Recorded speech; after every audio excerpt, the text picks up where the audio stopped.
جب انسان اپنی طاقت اور تخت پر اتنا مغرور ہو جائے کہ خود کو خدا سمجھ بیٹھے اور خالق کائنات کو للکارے تو قدرت خاموش نہیں رہتی، وہ اپنی سب سے چھوٹی مخلوق سے بھی سب سے بڑے فخر کو مٹی میں ملا دیتی ہے۔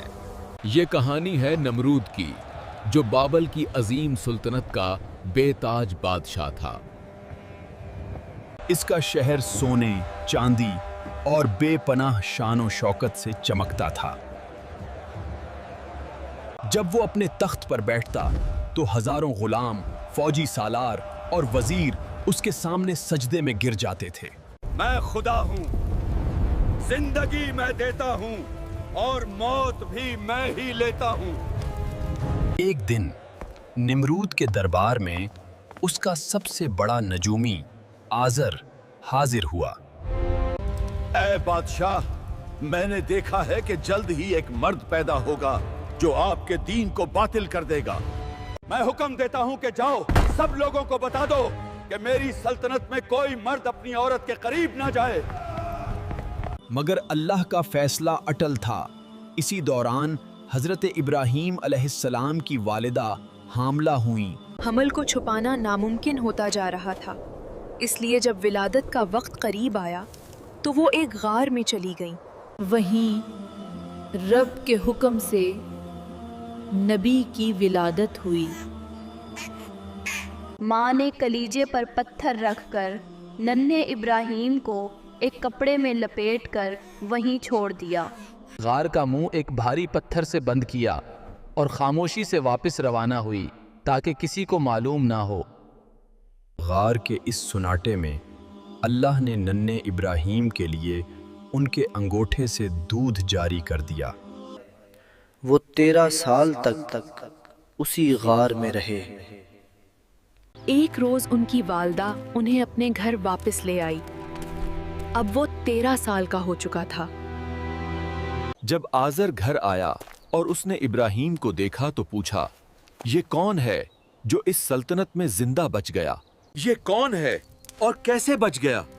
حالانکہ بادشاہ نمرود نے تو سخت نگرانی کا حکم دیا ہوا تھا۔ یہ تیرا ہی لڑکا ہے جو 13 سال پہلے غار میں پیدا ہوا تھا۔ افسوس ہے تجھ پر، اگر بادشاہ کو پتا چلا تو میری کیا عزت باقی رہے گی۔ علماء کے درمیان اختلاف ہے کہ آزر حضرت ابراہیم علیہ السلام کے والد تھے یا چچا تھے یا نانا۔ آزر پریشان تھا، سمجھ نہیں پا رہا تھا کہ اس بچے کے ساتھ کیا کرے۔ مگر جب اس نے اپنے بچے کو دیکھا تو اس کے دل میں بے اختیار محبت بھر گئی۔ آزر نمرود کا وزیر اور با اختیار شخص تھا۔ نمرود کوئی بھی کام آزر سے پوچھے بغیر نہیں کرتا تھا۔ آزر بت بھی تراشا کرتا تھا اور اپنے لڑکوں کو وہ بت بیچنے کے لیے بازار بھیجا کرتا تھا۔ ایک دن آزر نے ابراہیم علیہ السلام کو بھی اپنے دوسرے بیٹوں کی طرح بت بیچنے کے لیے بازار بھیجا، لیکن نبی کا انداز سب سے مختلف تھا۔ وہ بتوں کو رسی میں باندھ کر زمین پر گھسیٹتے تھے۔ کون خریدار ہے اس چیز کا جو نہ نقصان دیتی ہے اور نہ فائدہ؟ یوں لوگوں کو معلوم ہو گیا کہ یہ نوجوان بتوں کو نہیں مانتا۔ پھر ایک دن عید کا موقع آیا۔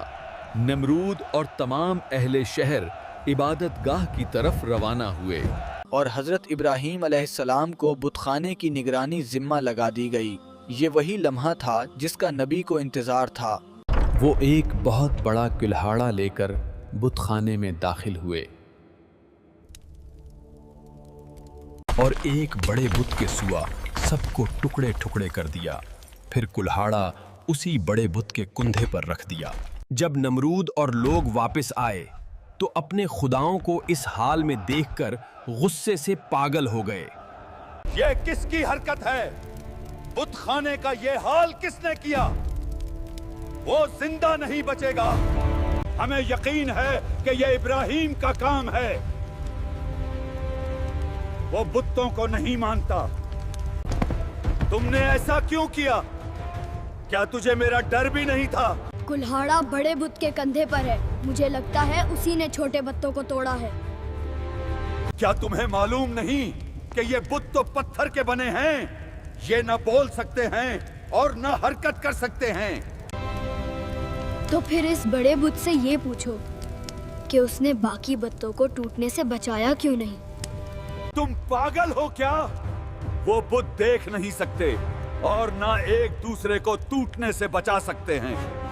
अब मुझे ये बताओ, जो बोल नहीं सकते, देख नहीं सकते, हिफाजत नहीं कर सकते, वो खुदा कैसे हो सकते हैं? ये जवाब नमरूद के गरूर पर ताज़ियाना था।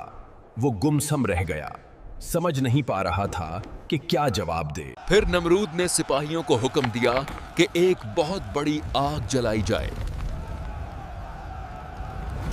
फिर एक बहुत बड़ी आग जलाई गई, जिसकी शिद्दत मीलों दूर तक महसूस होती थी। अब मसला ये था कि इतनी बड़ी आग के करीब कैसे जाया जाए और इब्राहीम को आग में कैसे डाला जाए। एक मुंजनीक बनाओ, उसकी मदद से इब्राहीम को आग में डालो। अल्लाह ने आग को हुक्म दिया, ए आग, इब्राहीम पर ठंडी और सलामती वाली हो जा। जब नमरूद ने ये मंजर देखा तो उसकी आंखें फटी रह गईं। ए इब्राहीम, तुम्हें आग ने क्यों नहीं जलाया? ये सब कैसे हुआ?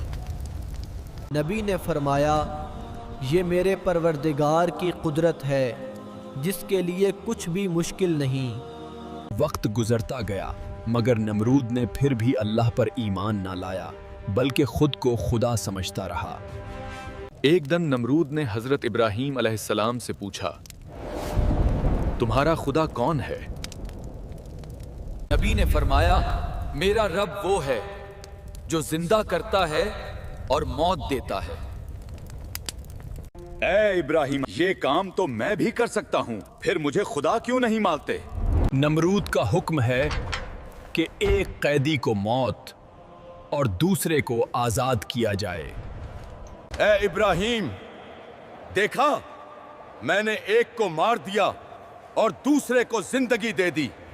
नबी मुस्कुराकर जवाब देते हैं, अच्छा, मेरा रब तो सूरज को मशरक से निकालता है, अगर तुम खुदा हो तो मगरिब से निकाल कर दिखाओ। नमरूद ने कहा, अब मैं आसमान पर जाऊंगा और इब्राहीम के खुदा से लड़ूंगा। नमरूद ने अपने तमाम सिपाहियों को कहा, तुम तैयारी करो, हम हर सूरत इब्राहीम के खुदा से जंग करेंगे। इसने अपने सिपाहियों को एक ऐसी सवारी तैयार करने का हुक्म दिया जो आसमान तक पहुंच सके, और सिपाहियों को 3 दिन का वक्त दिया। अगर तैयार ना हुई तो सबको कत्ल कर दूंगा। मगर ऐसी सवारी तैयार करना जो आसमान तक पहुंच सके किसी के बस की बात ना थी। सब सिपाही परेशान थे, अगर सवारी तैयार ना हुई तो सबके सर कलम हो जाएंगे। 4 उकाब बांधो, ऊपर गोश्त लटकाओ, वो उड़ेंगे तो तख्त आसमान की तरफ उठेगा। नमरूद इस अवारी पर सवार होकर आसमान की तरफ रवाना हुआ। वो काफी बुलंदी तक गया, मगर उसे कहीं भी खुदा नजर नहीं आया। जब वो बहुत ज्यादा बुलंदी तक पहुंच गया तो उसने आसमान की तरफ एक तीर चलाया। अल्लाह ने एक फरिश्ते को हुक्म दिया कि तीर को खून आलोद करके वापस इसकी तरफ फेंक दे। ये देखो, मैंने खुदा को मार दिया, इब्राहीम के खुदा को मार दिया। ये उसके गरूर की आखिरी इंतहा थी। अब कुदरत ने जवाब देने का फैसला कर लिया था। एक दिन जब नमरूद अपनी अजीमुशान फौज के साथ निकला तो अल्लाह ने उसके मुकाबले में इंसानों का नहीं बल्कि मच्छरों का एक लश्कर भेजा।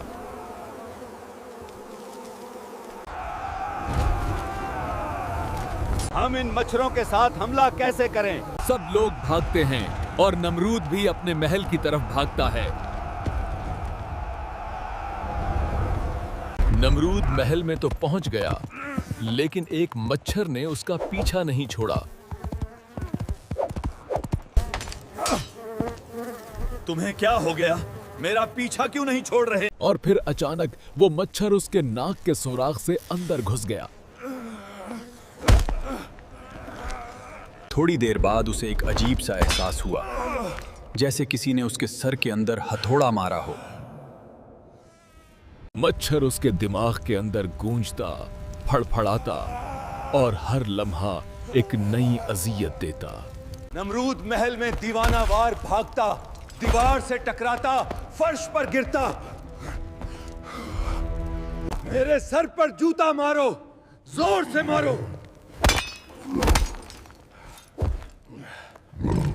और जब कोई जूते से उसके सर पर मारता तो नमरूद लम्हे भर को सुकून में आ जाता। लेकिन चंद लम्हों बाद वो अजियत दोबारा लौट आती। मच्छर फिर दिमाग में हरकत करता। दिन गुजरते गए। नमरूद की नींद, सुकून और गरूर सब मच्छर के एक वार से खत्म हो चुके थे। कभी सर्दी में नंगे पांव भागता, कभी फर्श पर तड़प कर चीखता। नमरूद अब अपनी सजा भुगत रहा था। सालों तक नमरूद इसी अजाब में मुब्तला रहा और उसका गुरूर खाक में मिल गया। एक दिन वो अपने ही हाथों से सर पेटते हुए गिर पड़ा। खद्दाम दौड़कर उसके करीब पहुंचे, मगर अब उसकी सांसें रुक चुकी थीं। वही नमरूद जो खुदा से लड़ना चाहता था, आज मट्टी में मिल गया। और यूं वो बादशाह जो खुद को खुदा कहता था, एक मच्छर के हाथों अंजाम को पहुंचा। ये अंजाम सिर्फ नमरूद का नहीं, बल्कि हर उस इंसान के लिए पैगाम है जो अपनी ताकत पर घुमंड करता है।